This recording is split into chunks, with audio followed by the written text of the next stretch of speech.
some territory, a half a dozen counties, canvassing, selling, installing, answering fire alarms, developing applications, inventing applications, doing all the brain work.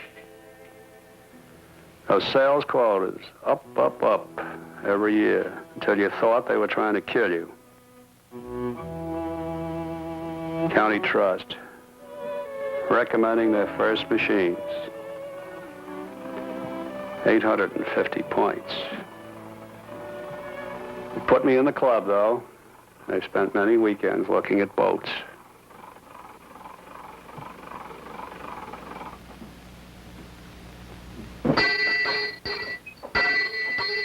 Hi. Who do you think you are, anyway? Benjamin Franklin, of course.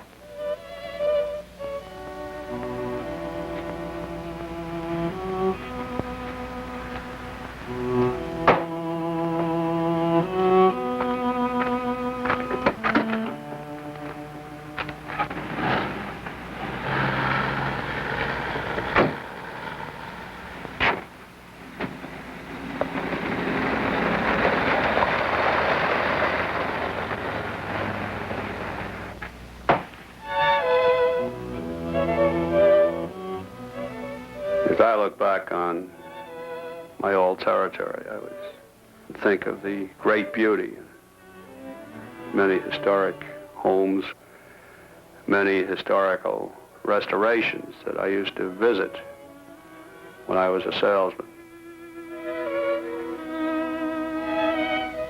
It's a well-watered, green, rocky, hilly, mountainous, lovely terrain.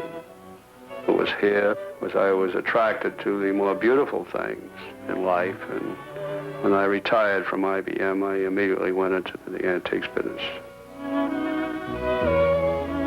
When World War II was over, the first thing that happened to me, they needed a man to cover the North Country, and I was asked to come into the local manager's office. He said, well, Morris, your territory starts at 59th Street and goes up and covers Nevis Lab, which was a branch of Columbia University. The Bronx County, Westchester County. He says, we have some accounts over on the other side of the river. You don't go to New Jersey, but you take in West Point, and you go to Middletown, Port Jervis. He said, where is Port Jervis? Well, I didn't know, but I found out it was right to Pennsylvania. And it was a big chunk of geography. I understand it's almost as big as the state of Delaware. 12 to 1,500 square miles. And now I understand there's 300 salesmen operating in that slice of geography, when I used to have it all to myself.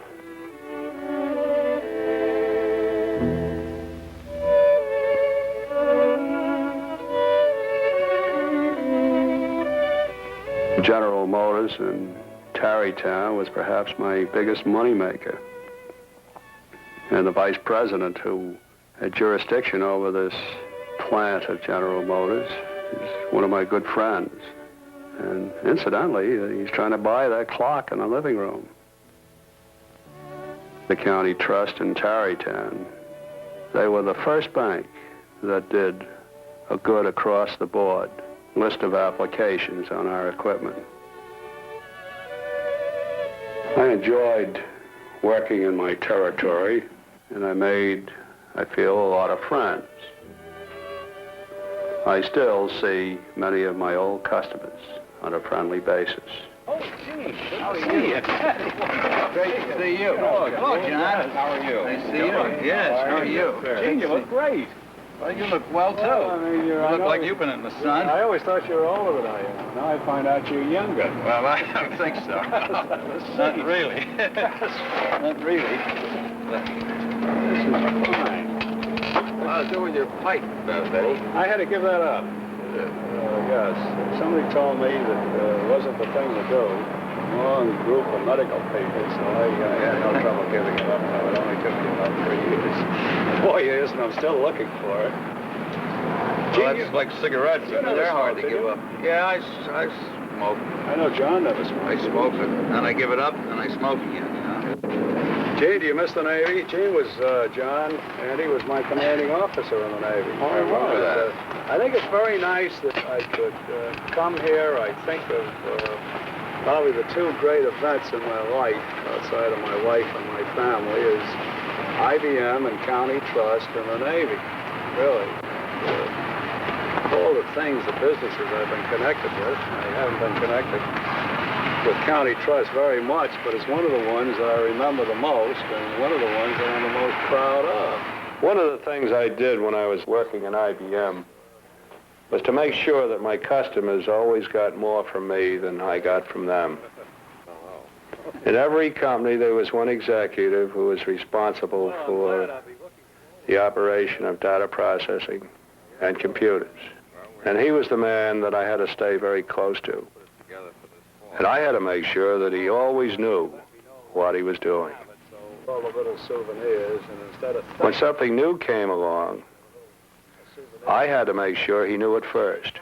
So when his president or chairman of the board would call him at 9 o'clock the next morning, he could say, well, yes, I knew about that. The IBM salesman, Vin Morris, told me just yesterday afternoon. I found that this worked because it made his life and his job a little bit easier. So you stay with these people. When they're in trouble, you help them. You try to be of service to them. Tom Watson and his father were always very insistent that we tell people the right story. And they certainly did not want people to use our equipment when they shouldn't be using our equipment. And you have to be scrupulously honest about this. And there's just no question about this. He wouldn't come.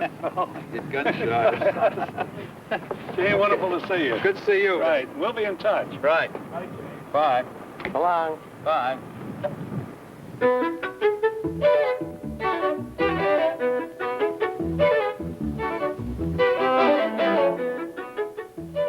Going back through the years, when I first came with IBM, we had a problem of trying to get our machines used. We had to go in and explain to people what IBM was. They had never heard of us before. After the wonderful selling job that we did in the 30s, our business was more than doubled during the war and more than doubled in the period following the war.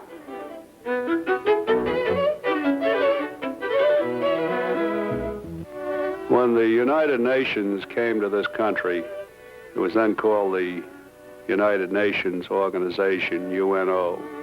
They set up shop at Hunter College right in the middle of my territory. Mr. Watson had the vision to know that this was a force for good and would be important to man for a long, long time. Mr. Watson was very insistent that the United Nations be told about our machines to see if our equipment could help them get started. He checked on our progress weekly. I haven't seen this plaque before. I guess it was put up after I left the territory. I thought it was a very important sale in my life because it pleased Mr. Watson. Mr. Watson was always interested in peace, and he had always featured in his thinking and in his advertising trade and peace. Mr. Watson was a man of great vision to take a simple thing like the Hollerith machine and to develop it, where today we have huge computers that could do the world and America an awful lot of good.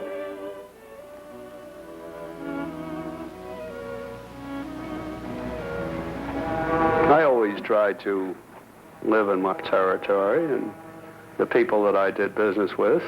And as I got to know them, I had to admire them. Mr. Sherman at Dellwood Dairy, who was controller, president, now chairman of the board, and I were always friends. And he introduced me to Jack Linker, and I had to get to know Jack Linker. Hi, Jack. Oh, Benny. Nice to How are see you. you? Good to see you. Nice. Glad you dropped up. Well, I would say I have a soft spot in my heart for Dellwood Dairy, but I have a lot of memories of Dellwood Dairy. I was just thinking as I came in that you were one of the people that did a good pioneering job, and you were the first milk company that successfully used our equipment in this country. And Jack Linker, I think you probably sold us more bill of business in IBM than any salesman we've had on our payroll before or since, mostly because you had a polished operation here at Dellwood. And I think that as I look back on it, this is all because of the diligence that you people had to all the many, many details that goes into a successful installation. I recall and a lot of people have good memories and they can remember certain things. And I can remember that grim day, I don't recall when, that you... 1959, that you called me early in the morning. Dairy is on fire. Came down here, and I was surprised to see that it was the general office that was on fire, the IBM room.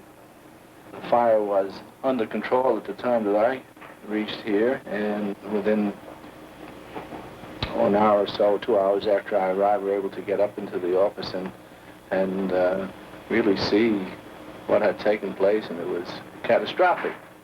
The entire office was burned out. I waited a couple hours after that before I called you. I think it was either 5 or 6 o'clock in the morning. Let you know what had taken place. You told me, don't worry about it. You'll be down shortly. And you were. From then on, I was amazed at what the IBM company could really do, because it seemed to me that within a very few hours, equipment started to arrive to replace the equipment that was in such bad shape that it was not usable at all. We were flooded with your servicemen who did a wonderful job of getting the equipment that could be made usable, actually usable. We were back in operation of sorts the afternoon after the fire. We were able to get out our plant order, our truck loading tickets that day, and we even made our payroll on time. Jack, I want you to know I didn't set the fire.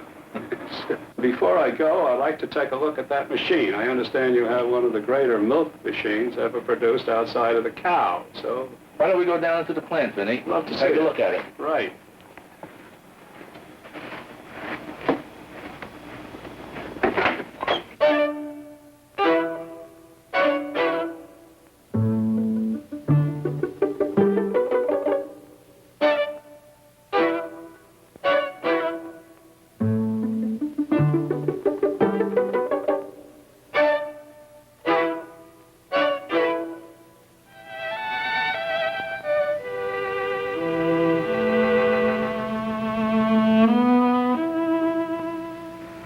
To make a decision early in my life as to what I wanted to do and what I wanted to be in IBM. And I deliberately chose to remain at the level that I had when I entered IBM. And I would make my progress by sharpening my skills. Well, I've been at this sharpening skill business all my life.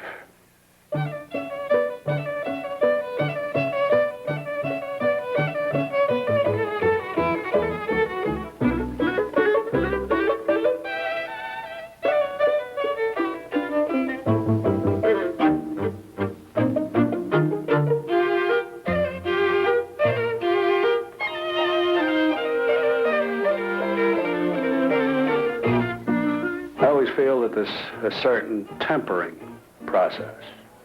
As you look around at the pewter and the wrought iron, at the brass, these metals are tempered. The very fact that they're tapped with a hammer makes them stronger. And this has always been my personal philosophy, that I was being tempered too.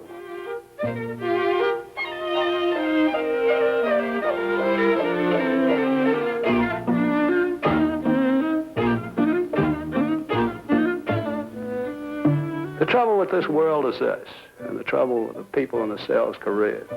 They think that something is going to happen to straighten out their problems. The only thing that happens to you that's good is the thing that you make happen to you that's good. You create it that way. There's no luck.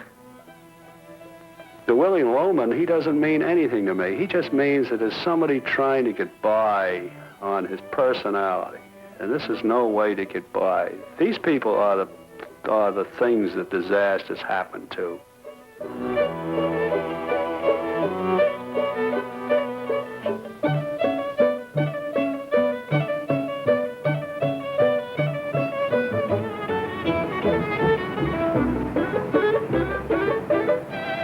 Probably the hardest time I ever had in my life was the digest. Back in the 40s, we were trying to do something, but that maybe we shouldn't have been trying to do, but we were trying.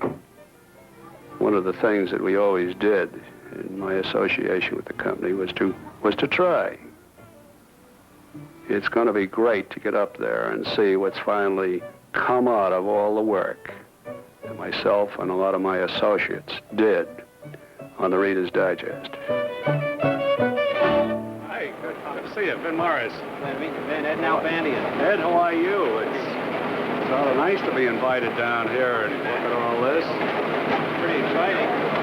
360, we were up to the 1410 when I left the business. Yeah, well, they jumped ahead of that. They went to 7074, and now they're in the process of emulating the 74 on this 360.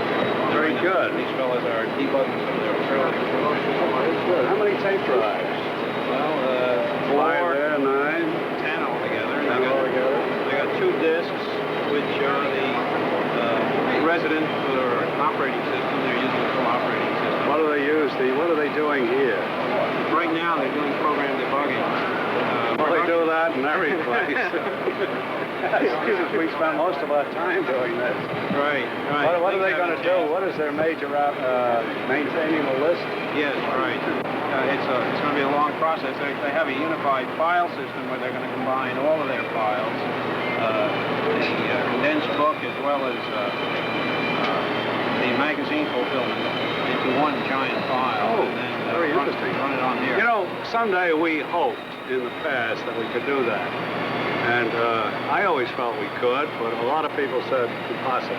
Yeah. How many names would you have? I think it'd be around 35 million altogether. 35 million. When I first came out here, of course, we didn't have this building. And I think they were talking 8 million. Now you're talking 35 million. Vince, since you haven't been here, I'd like to take you out if we get a chance and show you around. I'd like to see it. Okay. Right. Good.